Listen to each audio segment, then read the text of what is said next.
ধরে নেন ডাক্তার আবিদ হোসাইন সাহেব আজকে নবীর সিরাত লিখেছেন।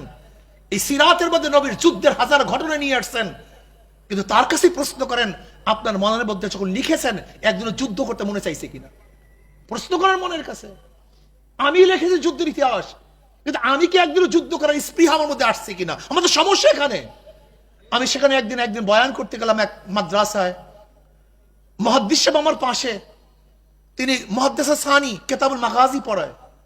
আমি বললাম ভাই আপনি কিতাবুল মাগাজি পড়ান, যুদ্ধ বিগ্রহের বয়ান করেন, হাদিসের মধ্যে পড়াইতেছেন বুখারীর মধ্যে, কিন্তু আপনি স্বীকার করেন, আপনি বুকে হাত দিয়ে বলেন আপনার মধ্যে একদিনও যুদ্ধের স্পৃহা আসছে কিনা? নবী আলাইহিস সালাতু ওয়াস সালাম পাগড়ির আদর্শ মেনেছি, দাড়ির আদর্শ মেনেছি, লম্বা জামার আদর্শ মেনেছি, নবী আলাইহিস সালাতু ওয়াস সালামের দাওয়াতের আদর্শ মেনেছি, কিন্তু অন্যায়ের মোকাবেলা করার আদর্শ আমরা কেন মানছি না? অন্যায়ের প্রতিবাদ করার আদর্শ কেন মানছি না? হক কথা বলার কথার আদর্শ কেন মানছি না? নবী আলাইহিস সালাতু ওয়াস সালাম দান শহীদ করার আদর্শ আমরা কেন মানবো না? নবী আলাইহিস সালাতু ওয়াস সালাম রক্ত ঝরাবার আদর্শ কেন মানবো না? কারণটা কি? আমরা নবী আলাইহিস সালাতু ওয়াস সালাম রক্ত ঝরাবার ঘটনা বর্ণনা করে কত কাদা কেটেছি, কিন্তু আমাদের শরীর থেকে জীবনে একটা ফোঁটা রক্ত ঝরাই নেই। নবী আলাইহিস সালাতু ওয়াস সালামের ঘাম ঝরানোর কথা কত বয়ান করেছি, কিন্তু আমার শরীর থেকে এক ফোঁটা ঘামও আমি ঝরাই নেই। নবী আলাইহিস সালাতু ওয়াস সালাম তলোয়ারের বয়ান কত করেছি, কিন্তু আমার হাতের মধ্যে কোনোদিন অন্যায়ের মোকাবেলার জন্য একটা লাঠিও ওঠে নাই। আশিদ্দাউ আলাল কুফফার রুহামাউ বাইনাহুম তারাহুম রুক্কান সুজ্জাদা ইয়াবতাগুনা ফাদলাম মিনাল্লাহি ওয়া রিদওয়ানা। নবীর চরিত্রের কথা কোরআনে অনেক বর্ণনা করেছি, কিন্তু যখনই আমি বাতিলের মোকাবেলা যাই, বিড়াল হয়ে যাই, তখন আর বাঘ হতে পারি না। এখানে শিক্ষিত সমাজ আছেন, জ্ঞানী গুণী আছেন, নবী রাসূলগণ দুনিয়াতে এসেছেন কেন? এদের কাজটা কি? কম্পিউটার আবিষ্কার করার জন্য, প্লেন বানাবার জন্য, আণবিক বোমা বানাবার জন্য, দ্রুতগামী ট্রেন বানাবার জন্য না। এগুলি আপনারা করুন। নবী রাসূলগণ এগুলি আবিষ্কার করার জন্য দুনিয়াতে আসেন নেই। নবী রাসূলগণ দুনিয়াতে আসছেন কেন? মানুষ রূপী অমানুষদেরকে মানুষ বানাবার জন্য। মানুষ রূপী অমানুষদেরকে মানুষ বানাবার জন্য। মানুষ রূপী হলে মানুষ হয় না। ফিরআউনের চেহারা মানুষের মতোই ছিল, কিন্তু মানুষ না।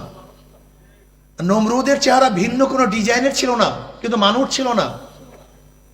কারুন, সাদ্দাদ, হামানের চেহারা তো আমাদের মতোই ছিল।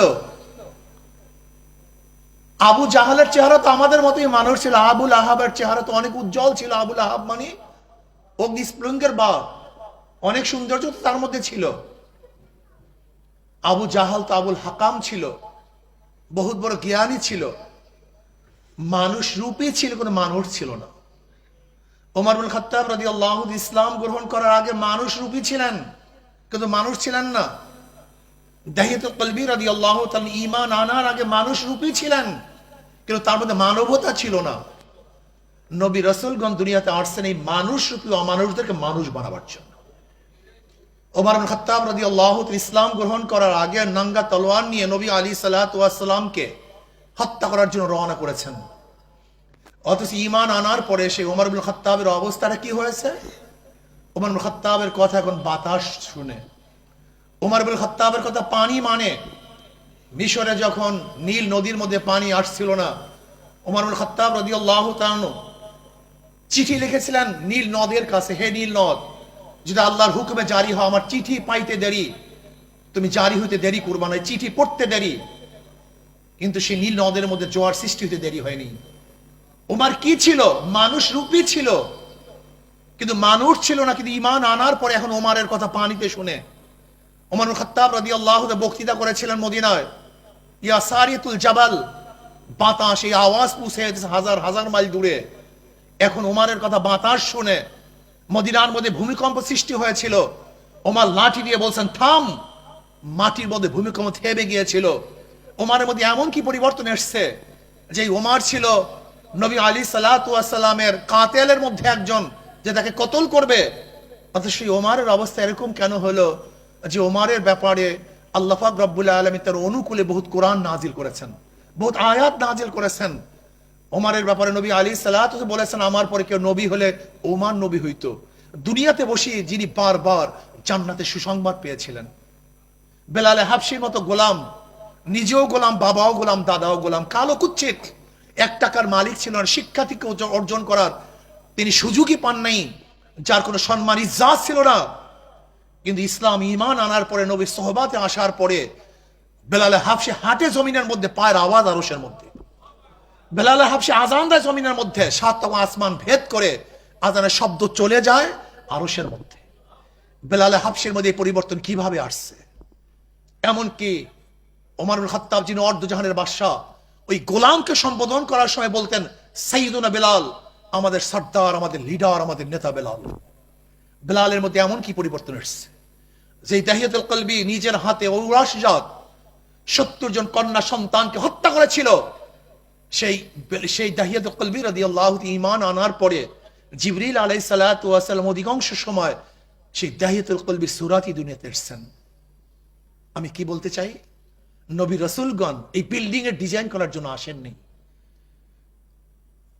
তারা মার্সিডিজ, ল্যামোজিন, দামি দামি গাড়ি বানাবার জন্য দুনিয়াতে আসেন নাই। বুলুর্জ আল খলিফার মতো বড় বিল্ডিং বানাবার জন্য, ডিজাইন করার জন্য আসেন নাই। নবী রাসূল দুনিয়াতে আসছেন এই মানুষ রূপ মানুষদেরকে মানুষ বানাবার জন্য। আজকে আমাদের বাংলাদেশের সমস্যা কোথায়? ইঞ্জিনিয়ারের অভাব নেই, ডাক্তারের অভাব নেই। ডাক্তাররা কিছু মনে করিয়েন না, ডাক্তারের তো অভাব নেই, কিন্তু মানুষ রূপী ডাক্তার খুবই কম। মানুষ রূপী ডাক্তার আছে, মনুষ্য ডাক্তার খুবই কম। বিশ্বাস হয় না আজকে ডাক্তারদের চরিত্র। কারণটা কোথায়? মানুষ রূপী, কিন্তু আমরা মানুষ না। আজকে বাংলাদেশে 28 লক্ষ কোটি টাকা পাচার কারা করেছে? রিকশাওয়ালা, ঠেলাওয়ালা, জেলে তাঁতি মজদুর, শ্রমিকরা 1 টাকাও পাচার করে নেই। বরং যারা আমরা উচ্চ শিক্ষা শিক্ষিত, তারা বাংলাদেশ থেকে 28 লক্ষ টাকা বিদেশে পাচার করেছে। তার মানে মানুষ রূপী, কিন্তু মানুষ না। আজকে দেখেছেন মানুষদের হত্যা কারা করেছে, ক্রস ফায়ার কারা মেরেছে? সবাই শিক্ষিত। তার মানিটা হলো এই, শিক্ষা হলেই মানুষ হয় না, বরং নবী আলাইহিস সালাতু আদর্শ যতক্ষণ পর্যন্ত না মানবো ততক্ষণ পর্যন্ত মানুষ রূপী থাকবো, কিন্তু মানুষ হব না। এর জন্য আসুন না, নবী মোর পরশমণি, যার পরশে এসে, সোহবাতে এসে এই মানুষ রূপী মানুষগুলি মানুষ হয়ে গেছে। আজকেও যদি নবী আলাইহিস সালাতু ওয়াস সালামের আদর্শ আমরা গ্রহণ করতে পারি, তা আমরা ইনশাআল্লাহ মানুষ রূপী মানুষগুলি অরিজিনাল মানুষ হয়ে যাব। আর ছোট্ট একটা কথা বলি, কথা শেষ করবো। আমাদের বহুত বড় সমস্যা হলেই নবী আলাইহিস সালাতু ওয়াস সালামের আদর্শ আমরা মানি, কিন্তু সকল আদর্শ মানতে চাই না। এটা মানা হলো না, এটা মানা হয় না। নবী আলাইহিস সালাতু ওয়াস সালাম পাগড়ির আদর্শ মেনেছি, দাড়ির আদর্শ মেনেছি, লম্বা জামার আদর্শ মেনেছি, নবী আলাইহিস সালাতু ওয়াস সালামের দাওয়াতের আদর্শ মেনেছি, কিন্তু অন্যায়ের মোকাবেলা করার আদর্শ আমরা কেন মানছি না? অন্যায়ের প্রতিবাদ করার আদর্শ কেন মানছি না? হক কথা বলার কথার আদর্শ কেন মানছি না? নবী আলাইহিস সালাতু ওয়াস সালাম দাম দান শহীদ করার আদর্শ আমরা কেন মানবো না? নবী আলাইহিস সালাতু ওয়াস সালাম রক্ত ঝরাবার আদর্শ কেন মানবো না? কারণটা কি? আমরা নবী আলাইহিস সালাতু ওয়াস সালাম রক্ত ঝরাবার ঘটনা বর্ণনা করে কত কাদা কেটেছি, কিন্তু আমাদের শরীর থেকে জীবন একটা ফোঁটা রক্ত ঝরাই নেই। নবী আলাইহিস সালাতু ওয়াস সালামের ঘাম ঝরানোর কথা কত বয়ান করেছি, কিন্তু আমার শরীর থেকে এক ফোঁটা ঘামও আমি ঝরাই নেই।